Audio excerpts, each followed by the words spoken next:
Hello listening friends and welcome to this broadcast. नमस्कार श्रोता मित्रों और इस प्रसारण में आपका स्वागत है।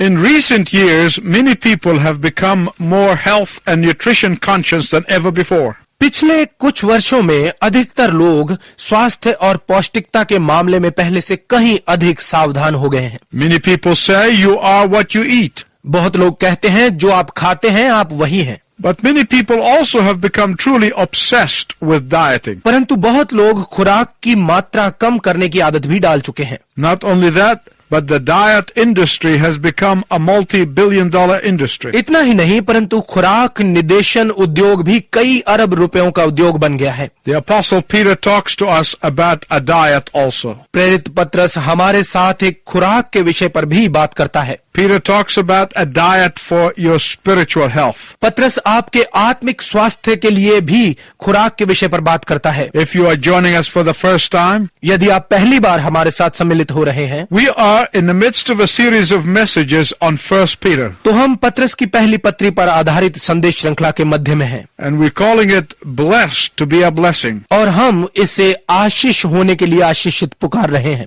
First, in 1 Peter 1:1-12, सबसे पहले पहला पत्रस 1 अध्याय के 1 से 12 पदों में Peter taught us how to count our sevenfold blessing. पत्रस ने हमें हमारी 7 सतही आशीषों को गिनना सिखाया। Then he told us about our attitude of gratitude that manifests itself in 6 different ways. फिर उसने हमें हमारे आभार के उस व्यवहार के विषय में बताया जो खुद को 6 अलग अलग तरीकों से प्रकट करता है। We have only looked at 3 of the 6 so far. हमने अब तक 6 में से केवल 3 ही को देखा है। They are found in 1 Peter chapter 1 verses 13-21. ये पहला पत्रस 1 अध्याय के 13 से 21 पदों में मिलते हैं। First, we are to live in alertness and self-control. सबसे पहले हमें सतर्कता में और आत्मनियंत्रण में जीना है। Second, दूसरा, we are to live a life of holiness and obedience. हमें पवित्रता और आज्ञाकारिता का जीवन जीना है। Third, तीसरा, we are to live a life of reverence and awe and respect for God as our Father. हमें परमेश्वर के प्रति हमारे पिता के रूप में श्रद्धा, भय और आदर का जीवन जीना है। Today we will continue to look at the ways our attitude of gratitude manifests itself. आज हम उन्हीं तरीकों का अध्ययन जारी रखेंगे जिनके द्वारा आभार का हमारा व्यवहार खुद को प्रकट करता है।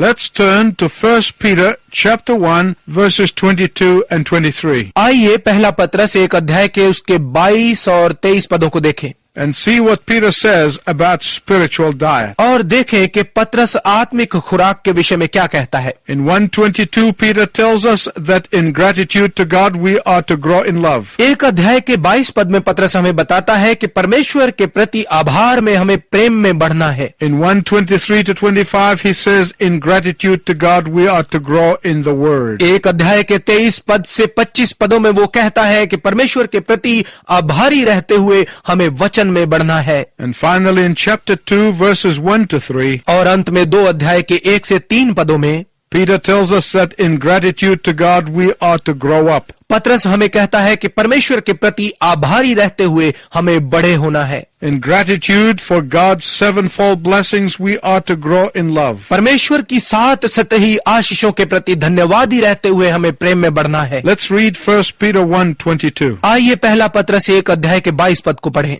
पत्रस की पहली पत्री पहला अध्याय 22 पद। सो जब कि तुमने भाईचारे की निष्कपट प्रीति के निमित्त सत्य के मानने से अपने मनों को पवित्र किया है, तो तन मन लगाकर एक दूसरे से अधिक प्रेम रखो। How can the world know that we have been cleansed from the wages of sin? संसार कैसे जान सकता है कि हम पाप की मजदूरी से शुद्ध कर दिए गए हैं? How can the world know that believers have been cleansed from the consequences of sin? संसार कैसे जान सकता है कि विश्वासी पाप के परिणामों से शुद्ध कर दिए गए हैं? How does the world know that believers must be different? संसार कैसे जानता है कि विश्वासियों को भिन्न होना चाहिए? In fact, the root of the meaning of the word holy is being different. बल्कि पवित्र शब्द के अर्थ की जड़ ही है भिन्न होना।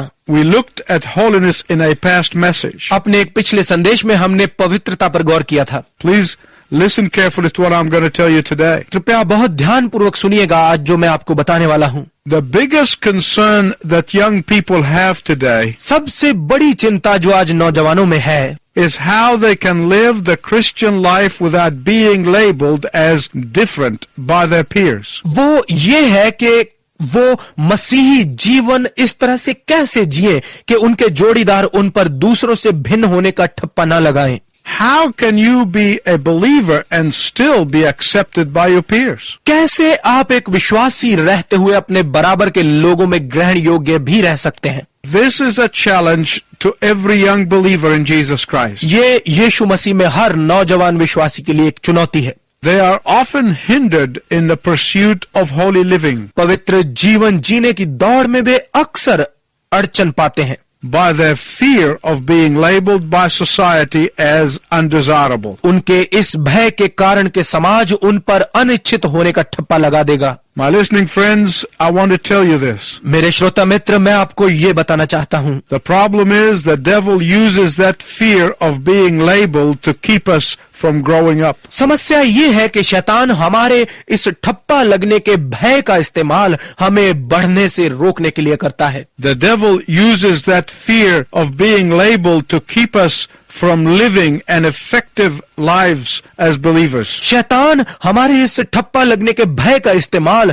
हमें एक विश्वासी के रूप में प्रभावशाली जीवन जीने से रोकने के लिए करता है। But my listening friend, here's the irony. परंतु मेरे श्रोता मित्र, ये है व्यंग। The one thing that will make those who try to label us एक बात जो उनको प्रभावित करेगी जो हम पर ठप्पा लगाने का प्रयत्न करते हैं, the one thing that will make those who try to intimidate us एक बात जो उनको प्रभावित करेगी जो हमें डराने का प्रयत्न करते हैं, is not to conform to their standards, ये है कि उनके स्तर का अनुकरण न किया जाए, but it is our ability to love each other in spite of our differences that is the most powerful witness of all. परंतु सब मतभेदों के बावजूद भी एक दूसरे से प्रेम करने की हमारी योग्यता ही है जो सबसे शक्तिशाली गवाही है। Take heart to what I'm going to tell you, my listening friend. अपना हृदय इस पर लगाइए मेरे श्रोता मित्र, जो मैं आपको बताने वाला हूं। As long as we judge one another like they do, जब तक हम भी उन्हीं के समान एक दूसरे का वैसे ही न्याय करते रहेंगे जैसे वो करते हैं, as long as we criticize one another as they do, जब तक हम भी उन्हीं के समान एक दूसरे की निंदा करते रहेंगे, as long as we fight with each other as they do, जब तक हम भी उन्हीं की तरह एक दूसरे से लड़ते रहेंगे, we will have no impact upon the world for Christ. तो संसार पर मसीह के लिए हम कोई प्रभाव नहीं छोड़ पाएंगे। The pagans in the Roman Empire did not see the early Christians as perfect people. Roman साम्राज्य में अन्य जाति लोग प्रारंभिक मसीहियों को उत्तम लोगों के रूप में नहीं देखते थे। Far from it. इससे कहीं हटके The Romans accused them of all kinds of things. रोमी लोग उन पर हर तरह के दोष लगाते थे। But the one thing the Romans noticed was this. परंतु एक बात जिस पर रोमी लोगों ने गौर किया वो थी, They often said about Christians, see how they love one another. कि मसीहियों के विषय में अक्सर वो कहा करते थे कि देखो वो कैसे एक दूसरे से प्रेम करते हैं। Peter said that our love is a sign of being cleansed. पतरस कहता है कि हमारा प्रेम इस बात का चिन्ह है कि हम शुद्ध किए हुए लोग हैं। It is a sign that we belong to God. ये इस बात का चिन्ह है कि हम परमेश्वर के साथ संबंध रखते हैं। And it will manifest itself in 3 distinct ways. और ये तथ्य खुद को 3 भिन्न तरीकों से सिद्ध करता है। In verse 22, 22 पद में, our love must be sincere. हमारा प्रेम निष्कपट होना चाहिए। People in the world love each other because they expect something in return. संसार के लोग एक दूसरे से इसलिए प्रेम करते हैं क्योंकि वो बदले में कुछ पाने की आशा रखते हैं। Not so with Christian love. मसीह प्रेम के साथ ऐसा नहीं है। People in the world love so that they can be loved back. संसार के लोग प्रेम करते हैं ताकि बदले में उन्हें भी प्रेम मिले। Not so with Christian love. मसीह प्रेम के साथ ऐसा नहीं है। In Luke 6:32, Jesus said, लूका रचित सुसमाचार 6 अध्याय के 32 पद में यीशु ने कहा, If you love those who love you, what credit is that to you? Even the pagans do that. यदि तुम उन्हीं से प्रेम करो जो तुमसे प्रेम करते हैं तो तुम्हारी क्या बढ़ाई है, ये तो अन्य जाति भी करते हैं। But loving the unlovable is true Christian love. परंतु प्रेम ना करने वाले से प्रेम करना ही सच्चा मसीह प्रेम है। Loving the ungrateful is the true Christian love. अकृतज्ञ से प्रेम करना ही सच्चा मसीह प्रेम है। Loving the undeserving is the true Christian love. जो प्यार का हकदार नहीं है उससे प्यार प्यार करना ही असल मसीह प्रेम है।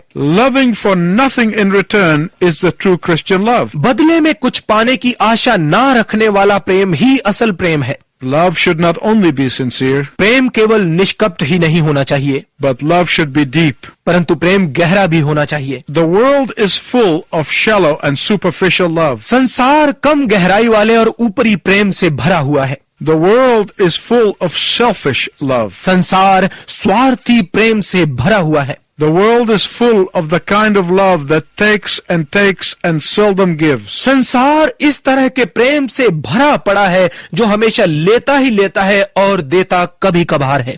Peter said your love ought not to be like that. पतरस कहता है कि तुम्हारा प्रेम इस तरह का बिल्कुल नहीं होना चाहिए। Peter said that your love should be rich and full and bountiful. पतरस कहता है कि तुम्हारा प्रेम उत्तम, संपूर्ण और दयालु प्रेम होना चाहिए। Not only should your love be sincere love, तुम्हारा प्रेम केवल निष्कपट प्रेम ही नहीं होना चाहिए, not only should your love be a deep love, तुम्हारा प्रेम केवल गहरा प्रेम ही नहीं होना चाहिए, but thirdly Peter said that your love should be from the heart. परंतु तीसरी बात पतरस कहता है कि तुम्हारा प्रेम दिल से होना चाहिए। What does love from the heart look like? दिल का प्रेम कैसा दिखता है? Husbands and wives, I'm going to tell you more about this when we come to chapter 3. पतियों और पत्नियों, इस बारे में मैं आपको और अधिक 3 अध्याय पर पहुंचकर बताऊंगा। But suffice it to say that love from the heart makes an effort to understand the other person. परंतु ये कहना उचित है कि हृदय का प्रेम दूसरे व्यक्ति को समझने का प्रयत्न करता है। Love from the heart gives the other person the benefit of the doubt. हृदय का प्रेम शक का लाभ दूसरे व्यक्ति को देता है। So Peter tells us in gratitude to God, grow in love. तो पतरस कहता है कि परमेश्वर के प्रति आभारी रहते हुए प्रेम में बढ़ते जाओ। Secondly, in verses 23, 24 and 25 of chapter 1, दूसरी बात 1 अध्याय के 23, 24 और 25 पद में Peter says, in gratitude to God, grow in the word. पतरस कहता है कि परमेश्वर के प्रति आभारी रहते हुए वचन में बढ़ते जाओ। My listening friends, please listen carefully. मेरे श्रोता मित्रों, कृपया ध्यानपूर्वक सुनिए। There are some believers who do not understand or walk in the power of God. कई विश्वासी हैं जो परमेश्वर की सामर्थ को नहीं समझते या उसमें चलते नहीं हैं। Why? क्यों? Because they do not understand the power of the word of God. क्योंकि वो परमेश्वर के वचन की सामर्थ को नहीं समझते। Do you know why? The number one reason why many believers do not value God's word as they should? क्या आप जानते हैं नंबर 1 कारण कि क्यों अधिकतर विश्वासी परमेश्वर के वचन को उतना मूल्यवान नहीं समझते जितना उन्हें समझना चाहिए? It is because they have ceased to believe that God's word is powerful. ये इसलिए है क्योंकि उन्होंने ये विश्वास करना छोड़ दिया है कि परमेश्वर का वचन शक्तिशाली है। When God spoke to the universe, he said, "Let there be light." जब परमेश्वर ने सृष्टि से बात की, उसने कहा ज्योति हो जाए। In less than a second, the sun got in place. 1 second से भी कम समय में सूर्य पैदा हो गया। When God said to Abraham, "Your Sarah's dead womb will bear a child," जब परमेश्वर ने अब्राहम से कहा तुम्हारी सारा के निर्जीव गर्भ से एक बच्चा जन्म लेगा, she did. तो ऐसा हुआ। When God said to the Virgin Mary, जब परमेश्वर ने कुंवारी मरियम से कहा "You will have a child, for nothing is impossible with God," तुम एक बच्चे को जन्म दोगी क्योंकि परमेश्वर के लिए कुछ भी असंभव नहीं है, she did. तो ऐसा हुआ। That's the power of the word of God. ये है परमेश्वर के वचन की शक्ति। When God speaks, there is power. जब परमेश्वर बोलता है तो वहां शक्ति है। In a world that worships science and technology, ये संसार जो कि विज्ञान और प्रौद्योगिकी का पुजारी है, in a world of television make-believe where every problem is solved in half an hour, ये संसार जहां के टेलीविजन पर विश्वास किया जाता है, जहां हर समस्या आधे घंटे के अंदर हल हो जाती है, it is difficult to walk in the supernatural power of the Holy Spirit. यहां पवित्र आत्मा की अलौकिक शक्ति में चलना कठिन है। It is very difficult to comprehend the power of the Word of God. परमेश्वर के वचन की शक्ति को समझना बहुत कठिन है। Peter is telling us here in 1 Peter 1:23 यहाँ पहला पत्रस 1 अध्याय के 23 पद में पत्रस हमें बता रहा है that God's Word granted us new birth. कि परमेश्वर के वचन ने हमें नया जीवन दिया है। You are born again supernaturally. तुमने अलौकिक रीति से दूसरा जन्म पाया है। None of us are born again in the power of our own strength. हम में से किसी ने भी अपने बल से नया जन्म प्राप्त नहीं किया। You cannot do it.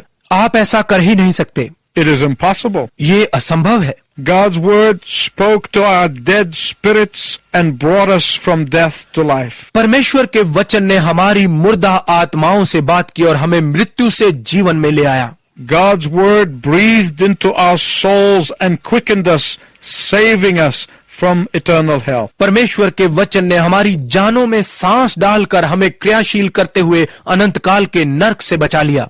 God's word brought us from darkness to light. परमेश्वर का वचन हमें अंधकार से ज्योति में ले आया। God's word spoke to us and made us children of the living God. परमेश्वर के वचन ने हमारे साथ बात की और हमें जीवते परमेश्वर की संतान बना दिया। That's what Peter's saying. यही पतरस कह रहा है। And he is saying now that we must live every day in the same power that got you born again. और वो कह रहा है कि अब प्रतिदिन हमें उसी शक्ति में जीना चाहिए जिससे तुम्हें नया जन्म मिला। Today, the word of God is ridiculed by the unbeliever. आज गैर विश्वासी परमेश्वर के वचन का मजाक उड़ा रहे हैं। Today, some believers are almost afraid of the word of God. आज कई विश्वासी परमेश्वर के वचन से जैसे उन्हें डर लगता है। Today, the word of God is often ignored. आज परमेश्वर के वचन को अक्सर अनदेखा किया जाता है। Today, the word of God is often abused and misused. आज परमेश्वर के वचन के साथ अधिकतर बुरा व्यवहार और इसका गलत इस्तेमाल किया जाता है। But for those of us who know God, परंतु हम में से उनके लिए जो परमेश्वर को जानते हैं, the word of God is nothing other than the power of God. परमेश्वर का वचन परमेश्वर की शक्ति के अलावा और कुछ नहीं है। For God placed His power in His word. क्योंकि परमेश्वर ने अपनी शक्ति अपने वचन में डाल दी है। My listening friends, let me ask you this. मेरे श्रोता मित्रों, मैं आपसे ये पूछना चाहता हूँ, Do you grow in the word of God every day? क्या आप परमेश्वर के वचन में रोज बढ़ते हैं? I'm not talking about just reading it. मैं केवल इसे पढ़ने के बारे में बात नहीं कर रहा हूँ, I am talking about growing in it. मैं इसमें बढ़ने के बारे में बात कर रहा हूँ। Do you allow the word of God to come and penetrate your heart and your life? क्या आप परमेश्वर के वचन को आकर आपके हृदय और आपके जीवन को भेद डालने की अनुमति देते हैं? Do you allow the word of God to rebuke you? क्या आप परमेश्वर के वचन को आपको डांटने की अनुमति देते हैं? Do you allow the word of God to encourage you? क्या आप परमेश्वर के वचन को आपको प्रोत्साहित करने की अनुमति देते हैं? Do you allow the word of God to lift you up? क्या आप परमेश्वर के वचन को आपको ऊंचा उठाने की अनुमति देते हैं? Do you let the word of God grow you and mature you in Christ? क्या आप परमेश्वर के वचन को आपको मसीह में बढ़ाने और परिपक्व करने देते हैं? Can you look back and say, because of the application of the word of God in my life, I have grown in my spiritual walk with Christ? क्या आप पीछे देखकर कह सकते हैं कि परमेश्वर के वचन को मेरे जीवन में लागू करने की वजह से मैं मसीह के साथ अपनी आत्मिक चाल में बढ़ा हूं? Do you feed upon it? क्या आप अपना पोषण इससे करते हैं? Do you meditate upon it? क्या आप इस पर मनन करते हैं? Do you exercise the power therein? क्या आप इसमें शक्ति का अभ्यास करते हैं? Because Peter is saying, क्योंकि पतरस कह रहा है in gratitude to God we must grow in love. कि परमेश्वर के प्रति आभारी रहते हुए हमें प्रेम में बढ़ना आवश्यक है। In gratitude to God we must grow in the word. परमेश्वर के प्रति आभारी रहते हुए हमें वचन में बढ़ना आवश्यक है। Next time we will see that in gratitude to God we must grow up. अगली बार हम देखेंगे कि परमेश्वर के प्रति आभारी रहते हुए हमें बड़े होना आवश्यक है। Until then, I wish you God's richest blessing. तब तक मैं आपके लिए परमेश्वर की उत्तम आशीष की कामना करता हूँ।